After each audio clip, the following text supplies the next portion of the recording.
ئێمە زانین بەداخەوە ینی دەوڵەتی من هەر هەمیشەوان پێ تیرۆریستی تورکیا کە بەو شێوەیە بە ڕۆژانە قسفی هەموو ناوچەکانی هەرێمی کوردستان و قسفی هەموو ئەو ناوچانە کاکە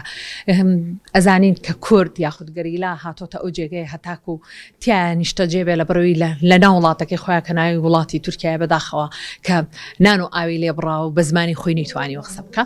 ئێمە سەرکەوتنەکانیان سەرکەوتنێکی بەرزە نرخێنین چونکە بەڕاستی کە کاتێک هەر دوژمنکاریەک بەرامبەر بە کورد بکرێت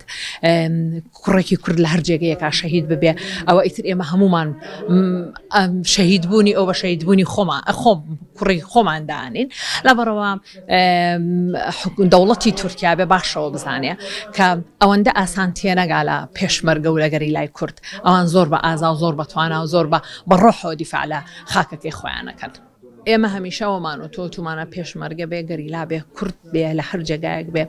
ئەبێ دیفاع بکە لە خاکی کوردستان و بە تایبەتی ئێمە کە ئێستا تەنها هەرێمێکمان هەیەرێمێکی سەربەخۆیە بێم هەرێمە بە ڕۆح و بەگیان بە هەموو لایەک بیپارێزین. ئەمانە هەموو کێشەی سیاسین ئێمە ناتوانین لێرەیان من بڵام بۆ چکە ئەزانم کی کێشەی سیاسی هەیە لە نێوان ڕەنگە حیزبە سیاسیەکانە تا لە ناو هەرێمی کوردستانە کێشەی سیاسی هەیە. بەڵێ پێشمەرگە هەمووی بەیەک ڕۆحیەتەوە سەیرەکە.